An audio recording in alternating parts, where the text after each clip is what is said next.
Welcome back to CBS Mornings. We have more of our exclusive interview with R.Kelly survivor Azriel Clary.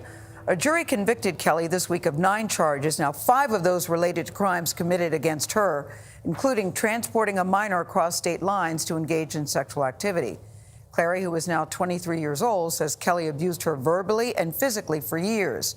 The first time we met her, she was 21 years old and she was still living with R.Kelly. We spoke with her again yesterday. It's her first interview since the trial. Come on in, Azriel. Well, you look good. Thank you. So do you. Have a seat. I'll just start with this. I'm really glad to see you again because I wasn't sure I'd ever get to talk to you again. I'm very happy to be here and see you again as well. It feels like a full circle moment to me. When we first met Azriel Clary in March of 2019, she had been living with R.Kelly for almost 5 years and was one of his fiercest supporters. Because you guys don't know the truth. You guys are believing some facade that our parents are saying. This is all lies for money. Clary and another woman, Joycelyn Savage, told us then that they were in a relationship with the embattled R&B singer. But Clary left the apartment she shared with Kelly in Chicago 7 months after our interview. I was lost and I felt invisible, and I gave someone that control over me to basically make me do whatever it was that they wanted me to do and act however they wanted me to act. During R. Kelly's trial, she testified that he began sexually abusing her when she was just 17 years old. At the time of the interview with us, were you afraid when you were sitting there talking to us? I was. He did his interview first. I didn't do this stuff. This is not me. I'm fighting for my life. Y'all killing me with this. He came in and he told us to be angry and be upset, and she's gonna try to do this and you gonna. Oh, he told you that? Yes, and so we came in angry. So he told you be angry? Yes, and I was scared because I was like, I don't want the world to see me this way, you know? I'm loving, I'm caring, I'm compassionate, and no one got to see that side of me. Yeah, it's interesting because your dad called me after and said, that is not my daughter. That is not who she is. That is not how she speaks. That is not what she believes. During the trial, you testified that you said, I was not honest in the interview that you did with us. Yeah. What were you not honest about? Everything. Everything? Everything, yes.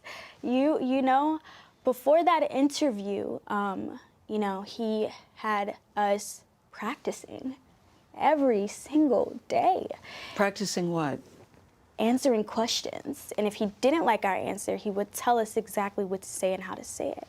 So anytime you mention anything, Azriel, I'm stunned by this. Yeah. So anytime you mention, anytime you mention anything about sexual preference, we already know to say, I'm not here to talk about that. Because that's what he told us to say every single time. And that's exactly what you said. First of all, I'm not here to talk about my personal life, and I would never share with no one what I do in or outside of the bedroom. So when the interview was over and you all go back to his apartment, the 3 of you, what is the conversation? He was so happy. He was happy? He was so happy. He was like, you guys did amazing. You did so well. You carried yourself so well. I believe he even, got food and wanted to celebrate. That's how happy he was with that interview. And I was just there like, wow. What did he think about how he came across in the interview? Truthfully, I think he believed that he had done well.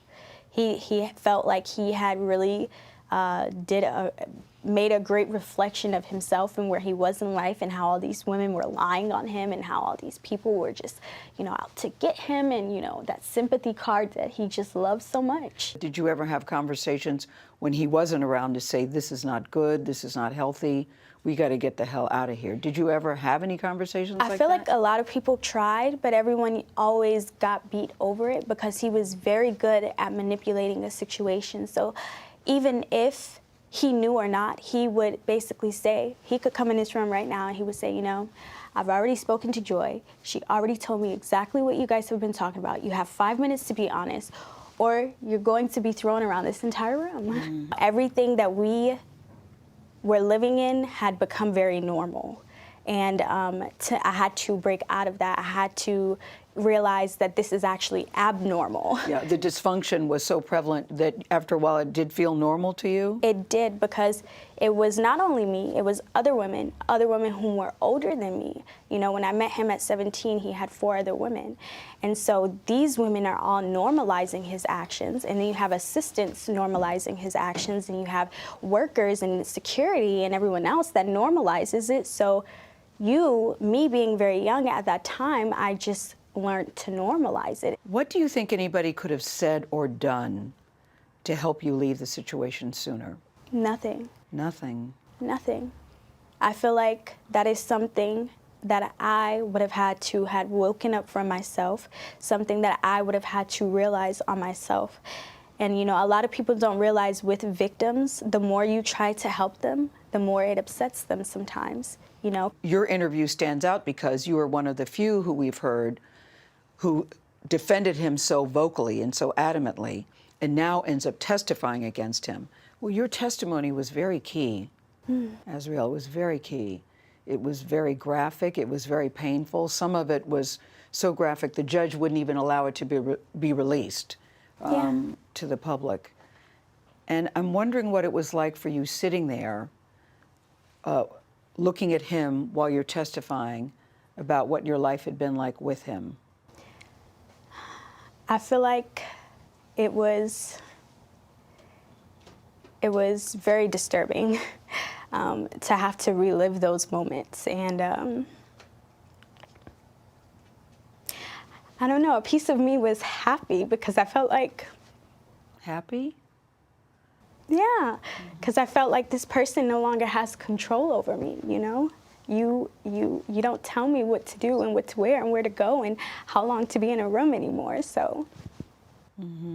I think the fact that you're sitting here today is very brave and very courageous that you would come back and sit down and want people to see who you really are. I think it's very important, you know, even I have to take accountability for my actions. It's okay to reevaluate your life. It is okay to change your mind. You know, you are never too old to wake up and say, hey, I thought this was good for me, but it's actually not. Yeah. And so I feel like that's why it was important for me to come back here and see you again, because it is okay to change your mind. It is okay to apologize and forgive yourself, more importantly. And that's really what I had to do. R.Kelly, as you know, has long denied allegations of sexual misconduct with the underage girls. I'm happy to say that Azriel is in therapy. You know, she came to the interview alone, which surprised me. I thought somebody would be with her. She came by herself. When she testified, her therapist was with her in another room. And she knows that she still has a lot of work to do. But what happened to her, I was really glad to see her in such a different space, because what she's been through, when I say unspeakable things, I won't go there, only just say at one point feces are involved. Take your mind wherever you want to go, it's that graphic. The humiliation, the degradation that happened to this young woman, and the fact that she's still afraid because she's worried. She still gets death threats from R. Kelly supporters. She lives in fear. And, you know, at the time, you know, she said very disparaging things against her family. She said, imagine, I hadn't seen anybody for 5 years. I'd never seen any other woman other than yourself who wasn't in an abusive relationship. That's why that made such a mark on her. She said she gave him control, which almost places the blame on herself. On herself, yes. Right.